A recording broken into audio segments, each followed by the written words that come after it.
And since we're here and the magic is happening, let's make that magic happen. Oops, here we are. Where are we going here?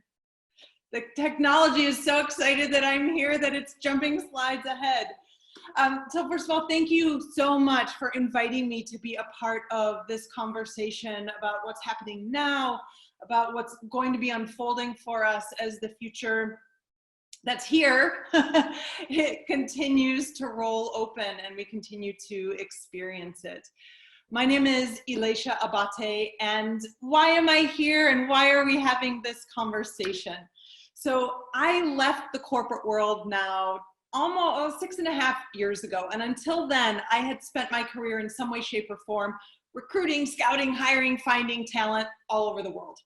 And I ran global recruiting for Anheuser-Busch InBev. I moved over to Dow Jones and the Wall Street Journal and left as the VP of HR there. And initially I left because I wanted to solve for the problem of why so many of us are disengaged or highly disengaged at work. Created this whole methodology. I've been teaching it all over the world since then to help people find both fulfillment and financial freedom. You know, essentially this move from purpose to paycheck, from paycheck to purpose. And then about 3.5 years ago, I was watching a presentation about self-driving trucks. And on the one hand, because I love innovation and all things new and let's go and let's see what's possible, was really excited about it. And then almost in that same instant, hits me like a lightning bolt, but oh my God, what are we gonna do with all the people? And so I started to dive into what this magic of the future of work is, looking at the trends that are impacting what work is and what it means. And over these 3.5 years, through the research I've done in the workspace, that's grown from the future of work into the future of education, into the future of information, because there is no conversation about any of those without the conversation of the others, which leads us to this space of the future of now. Understanding that in every decision that we're taking and making today, some future is going to unfold. And so since that's the case, let's have a look at how we're doing it, what we're doing so that we can create a future that is more inclusive, more collaborative, where people have truly equal access to opportunities. And I do want to take just a moment to acknowledge that being inside of the space of this conversation is a privilege in and of itself. Not only is it a privilege to join you here today on a global stage or a global virtual stage, but it is a privilege that we can be here and have these conversations. And we aren't working on the front lines of medical care. And fortunately, we're healthy enough to be here. And the professional situation that we find ourselves in opens up this space for us. So I just want to acknowledge the absolute privilege of being inside of this conversation. And since we're here, I want to share with you some of the things that I've been thinking, some of the ways that I have found useful to think about what's going on. And rather than dive into details of which programs I think might be universal basic income, universal healthcare, but really to dive into what are some of the frameworks and structures that can help us think to come up with better questions that we can then solve for as a global collaborative community. So what's this? First thing about framework. We are in a framework now of crisis. And I've been reticent to use this word of crisis because I firmly believe that words shape our reality, shape our language. But there's something about the word crisis that I find really important, which is that in the definition of it, it's a decision, it's a turning point. It is a turning point after a great disruption where we have a choice about what kind of future will unfold. And so in the space of that, we're in the face of a crisis. So first, and it's a threefold piece. There's the current health crisis. There's the pandemic itself, coronavirus, COVID-19, and what this is creating for our global health situation. Closely related to that, and as a result of it, is the second crisis, which is an economic crisis. We're feeling this particularly hard here in the United States right now.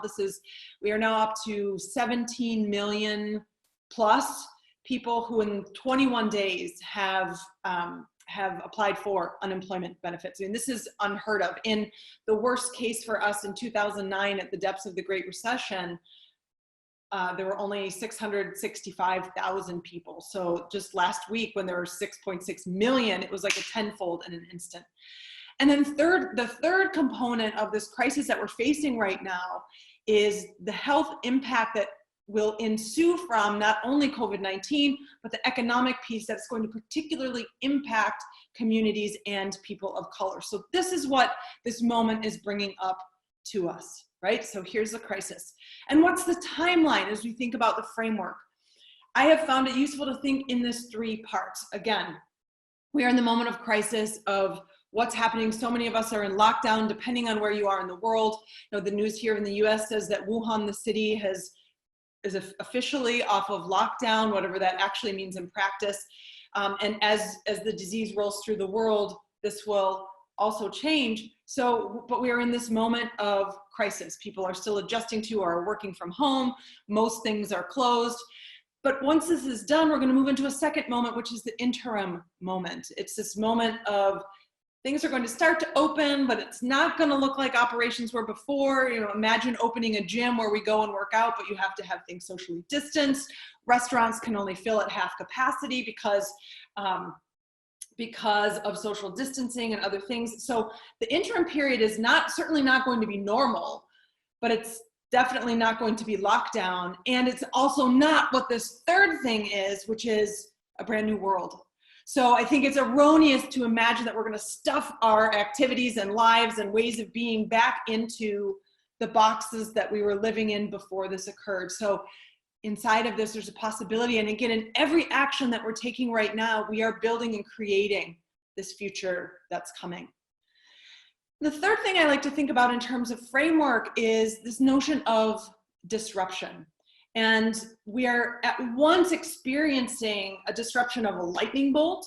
So when we look at, for example, those unemployment numbers in the United States, or the number of people who got sick in a very short amount of time, it's a lightning bolt of disruption, which kind of throws us all while we're experiencing it, but after which, you know, a critical moment, we begin to move. But in conjunction with this, and by the way, this is not all doom and gloom, I'm simply setting the context for this. There is a tidal wave of disruption that was occurring anyway, which is thanks to the technological impact in our world, specifically as we think about how we do our work, replacing technologies versus enabling technologies, a shifting workforce population that moves every day more into contingent or contract work.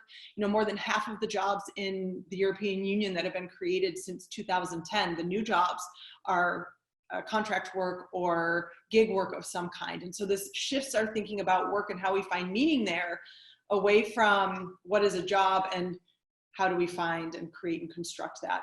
And then there's this notion of ubiquitous internet that is coming to the world. Once this happens and 3 billion plus more people come online, who now have access to the educational and the entrepreneurial opportunities that this provides, what's possible and how is the world going to shift? So we're looking at these 2 factors of disruption, one that comes like a lightning bolt and one that's rolling in, well, rolling in like a tsunami, if you want to call that rolling in.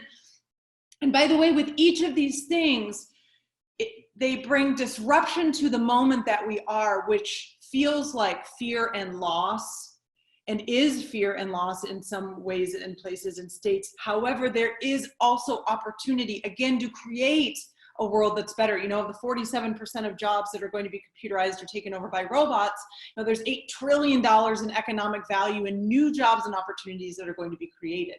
But what this disruption means is that it's going to look different as it moves and as it unfolds. So what is this, and how do we face this? How do we create this future that's available to all of us? And in my work around the future of work, you can see I did a TEDx talk on this. You can find it online. But what I was really looking for as I was diving into this research is answers to what are we going to do with all the people? And beyond that is how might we empower success in the face of disruption, uncertainty, unknown, unknowing, where the things that we understood about the world shift and change completely. So what are the things, and this is the framework that I use that really helps me position my thinking around what we can do in the face of this disruption. And it's threefold. It's mindset, it's education, and it's collaboration. And these three are kind of like the antidotes to the massive disruption that comes. Okay, this is how we can thrive in the face of this rather than simply get bowled over by it. So what does this mean? And again, these are meant to be sparks of distinctions that can help drive our conversations around this. It can help drive our actions around this, less about what is the specific policy that we can implement or specific program that we can invest in. Although in the Q&A, I'm happy to address and understand some of those things and just explore some of those things. So mindset, the critical piece about mindset, like if you walk away with nothing else from this conversation with me today, it is the distinction between, am I going to be captive to my circumstances or captain of my destiny? And by the way, this is a choice. And it's the choice between when things happen, asking yourself, why is this happening to me? Versus, since we're here, or given all of this, what do we want to create? What's possible? And this graph right here came from last Friday, and this is the dynamic of jobless claims in the United States. This graph came from the New York Times.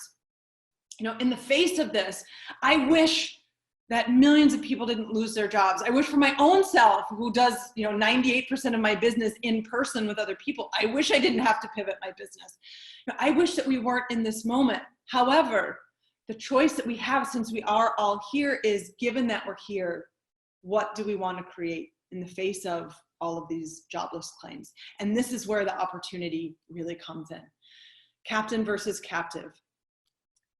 The second mindset distinction. So by the way, this isn't just for this current moment of crisis. This is as we think about the structures, the thinking, the models, economic, financial, social, and otherwise that are shifting.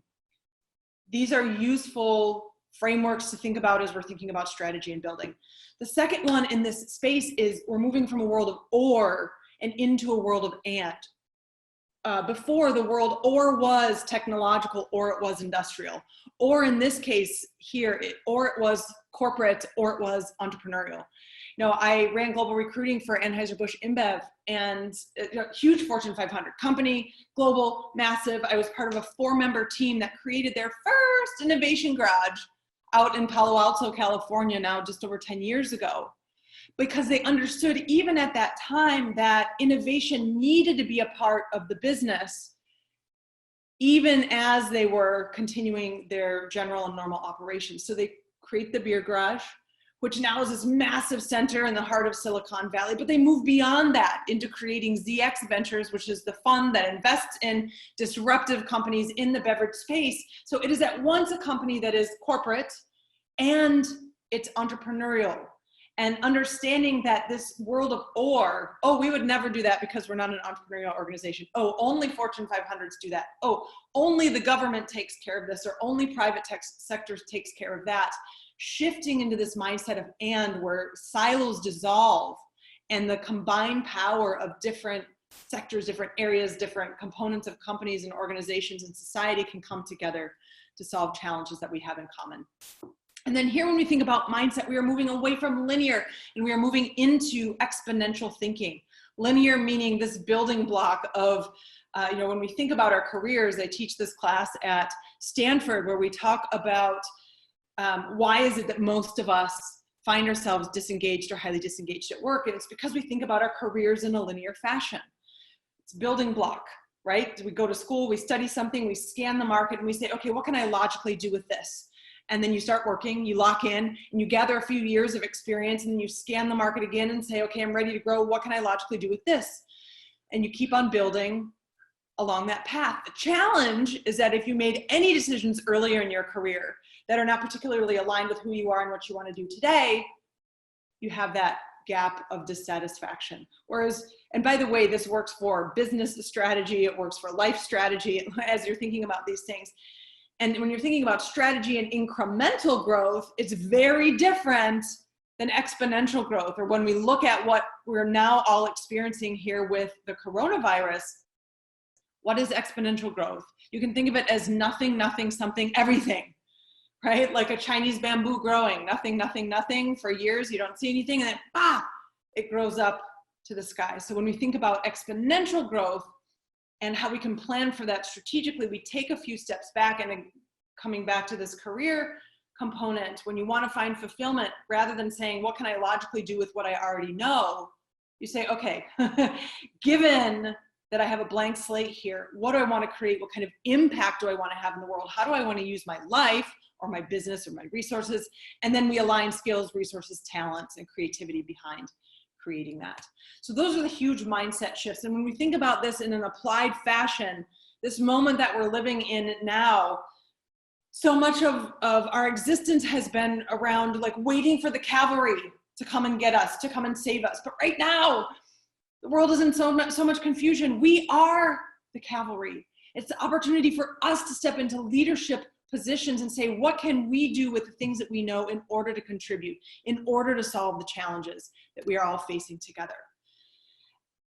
And another component around this mindset applied is this distinction between a mistake versus an invitation. I don't know how many of you have ever made huge mistakes in your professional life or in your personal lives, or or you don't get into the right school, or you don't get the job that you were looking for, or the contract that you were vying for doesn't come through.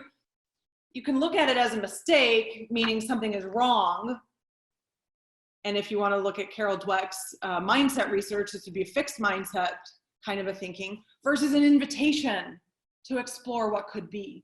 And we are in a moment right now where we are receiving a massive invitation from this virus to say, hold on, everything we thought was working the way we thought it was working doesn't work that way anymore. What we thought was equal, we're starting to see come to the surface wasn't quite as equal as it was before. What can we examine about how we've been doing things and shift in order to create something better, more impactful, more inclusive, and more interesting for humanity as a whole? The second piece that we have here is education. So we're moving away from a model of industrial education, that 19th century model where we're all sort of put into boxes, and we're shifting into a space where education needs to be more entrepreneurial. Why? Because you'll remember that I talked about how the job market is shifting and the trend toward global contract work. All of us need to know how to be entrepreneurs. And so that shift needs to happen in education. I'm speeding up here a little bit because I've got my eye on the time and I want to make sure that we leave some space for Q&A. Education is moving away from a shift of what I call diploma and done. You go to school and you graduate, be that high school, trade school, university, or whatever master's and PhD programs come beyond that. And then you're done learning. And you have all the knowledge that you need now forever and ever, versus the space of lifelong learning. And that's where the game is now. And when we think about this, how we apply this, it's the distinction between being a subject matter expert versus a subject matter student. And what do I mean? But this doesn't mean that you don't study a lot or know something about a specific topic. But it means when you look at like the company IDEO, it looks to hire T-shaped people, people who have profound and deep knowledge in a particular area, but who have the ability to be transversal in the things that they know and have a curiosity. So no matter how much I think I know about a thing, there's always something else that we can learn. And the second piece of education applied here, right, is moving away from this world where we need to be right, where there's one right answer, into a space of being resilient. And even as we look, this data comes from IBM's study around what are the critical skills for the workforce today. We make this shift into what's top of the list now. Instead of analytical skills, technical core, STEM, we're looking at things like mental flexibility and agility. Resilience is the magic that's going to help us. And then finally, in collaboration, we are moving away. This is from a grocery store just a couple of weeks ago here in the US, from a world of scarcity and into a world of abundance. Our economic models are shifting away from zero-sum game, fixed pie economics, I win, you lose, or vice versa, or somebody's compromising, which really only means or translates into somebody isn't getting what they really want or need out of a negotiation, into the game and the space and the place where everybody wins, where bubbly economics, where work and how we contribute to the world. When I improve myself and I add that value to the whole, the value of the entire thing grows, be that the company, society, whatever other structure that we're inside of. Or if I'm a bad actor and just like a bubble bath, right? When you put in warm water, the bubbles grow. If you put in cold water and you're a bad actor, you pull away from what's there and what's possible. You take away from the value of the whole. And so what does it mean when we move away from fixed pie economics, zero-sum games, somebody's always losing, into a space of everybody wins? Negotiation's more challenging. You've got to think, there's a lot more time that goes into that, but the game becomes very different as we think about collaboration. And something that can help us do that is this notion of shifting away from, in collaboration, competition, to colleague. So on my future of work journey, the former dean of the business school at Yale, or the Yale School of Management, invited me to come see.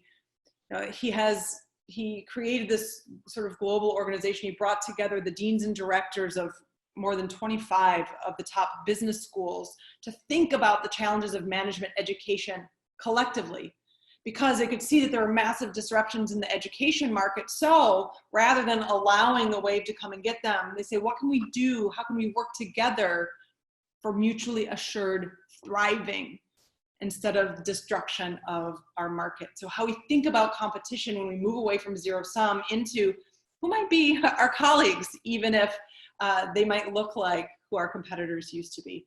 And then in the thinking of this, as I wrap up here, this helps us think about collaboration at a market level. So who is our competition and our colleagues? When we think about collaboration applied, this also moves into how we shape our organizations.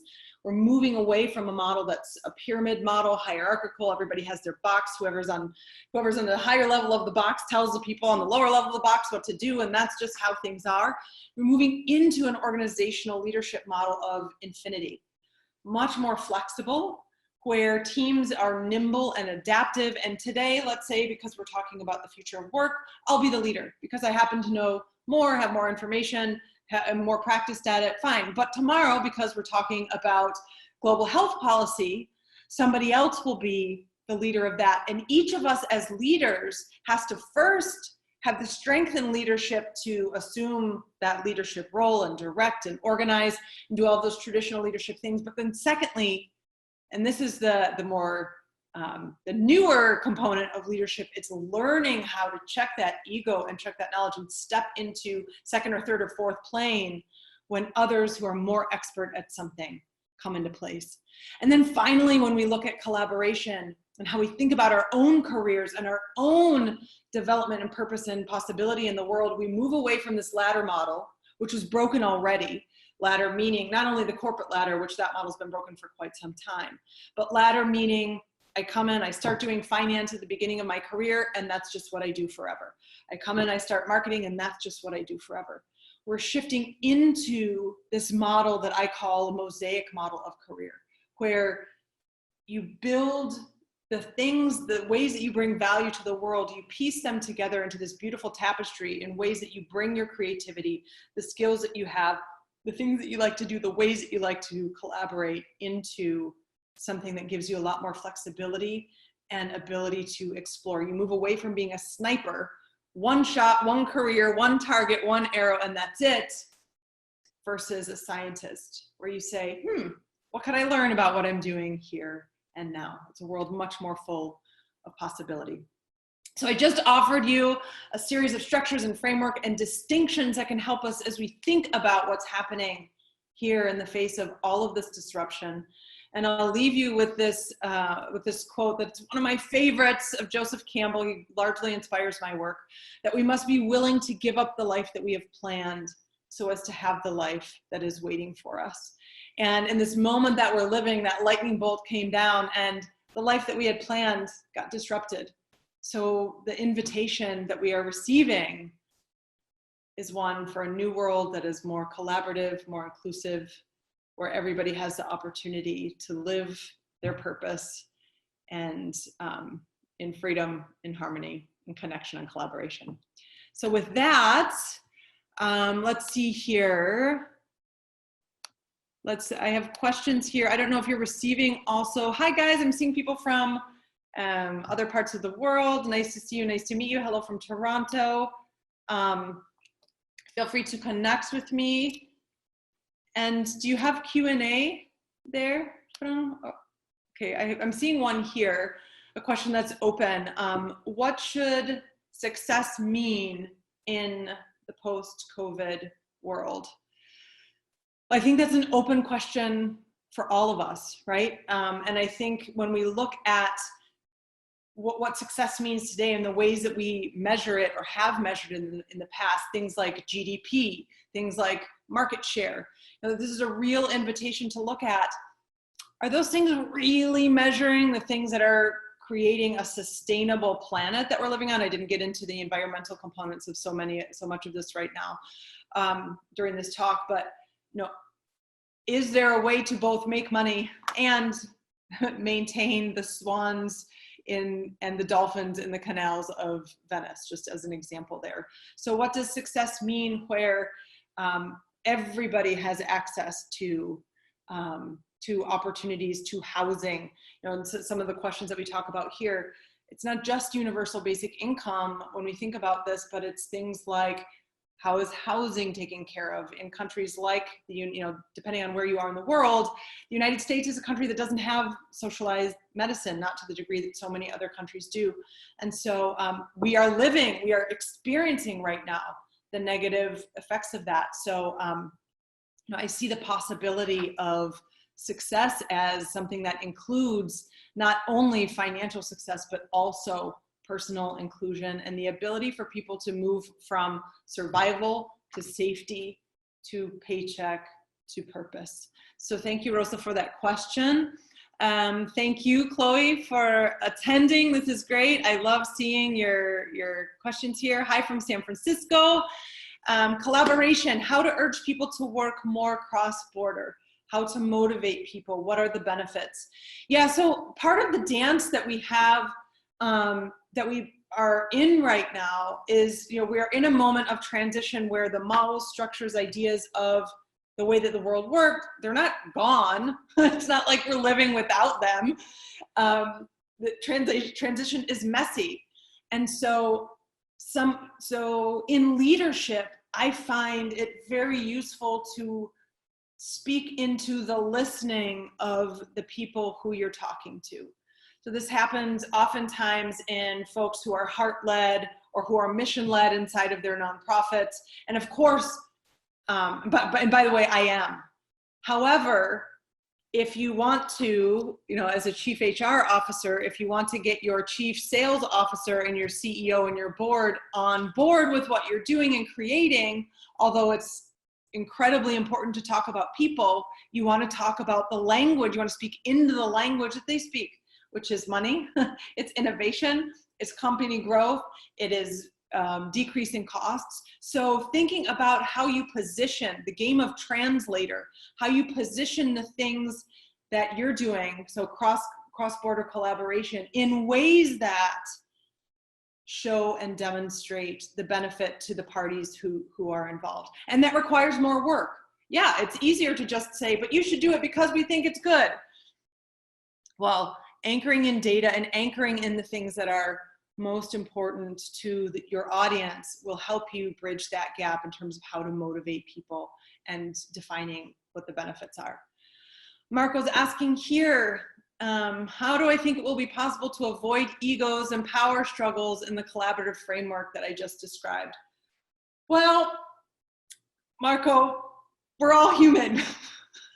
So I don't know if we're going to be able to avoid egos. And again, in this moment of transition, as we're letting go of the things and the ways that we had before, a lot of people are really determined to hold on to that. Those are the people who are suffering a lot right now. And I don't mean medically because they're sick. I mean the people who are so scared of what's happening and just asking themselves that question, why is this happening to me? Why is this happening to me? Why is this happening to me?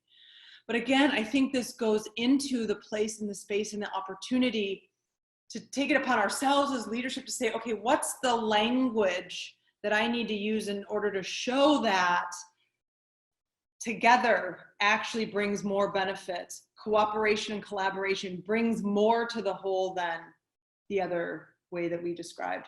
You know, and just to follow up on the instance or the description that I delivered with the program at Yale, this was an answer to a market demand.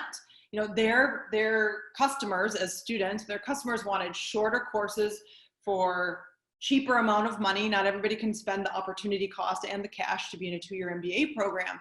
So this is in order to answer to the question, how do we continue to make money? So this conversation is not outside of the context of business and making money and being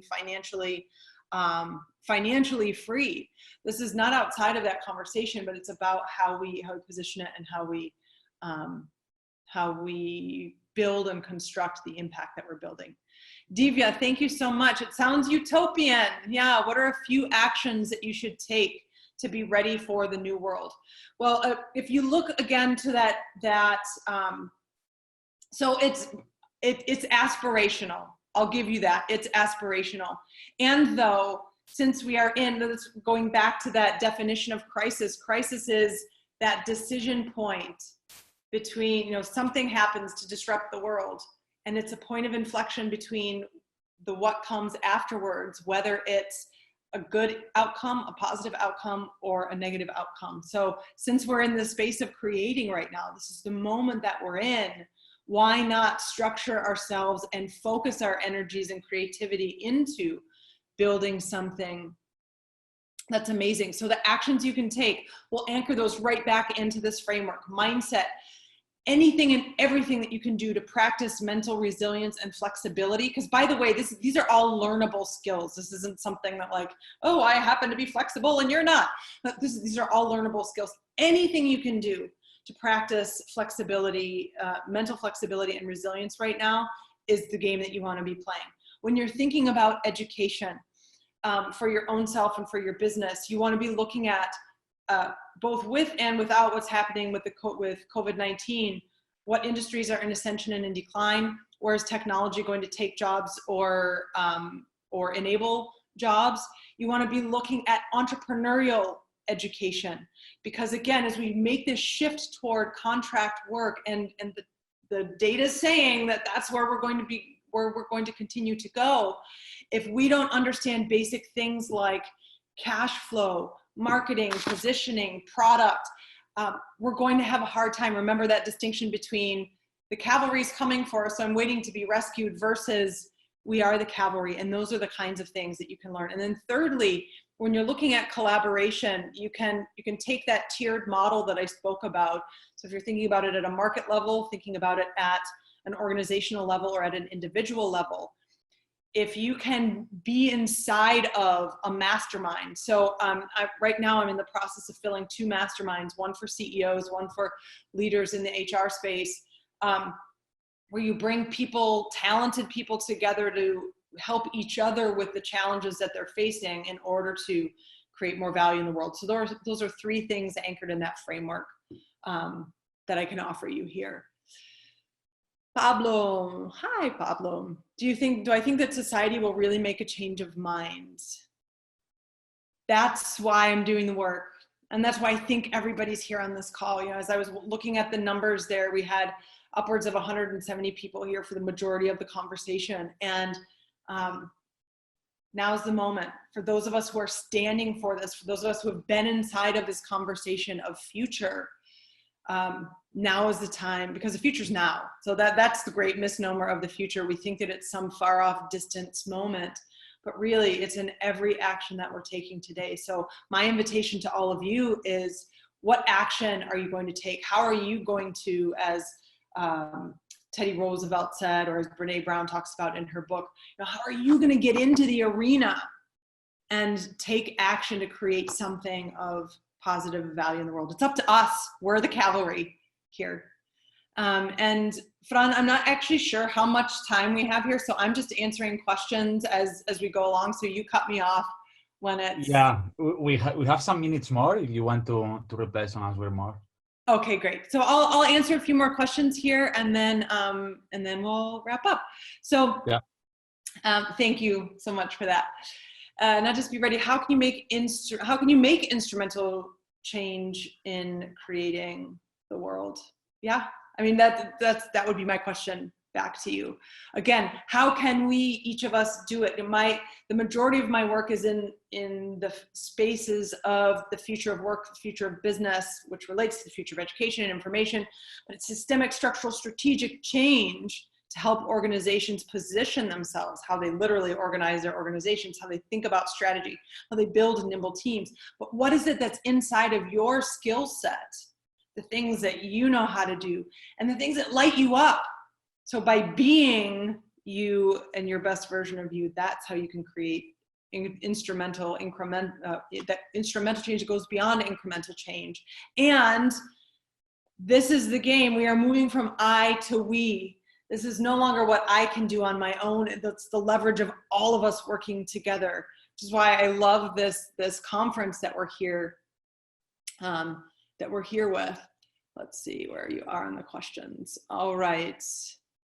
Thanks for the presentation. What kinds of mindset changes should we be supporting among policymakers in this transition period to usher in a more enabling environment for the kind of future? Yeah, so I think, you know, when we look at this moment or the choice between, and I particularly, so this is my bias, but you know, I see it occurring in the United States Congress and in other places, and when you see how woefully unprepared they are in questioning leaders from the technology world for the things that are influencing our safety, that are influencing our elections, how woefully misinformed they are about what's happening.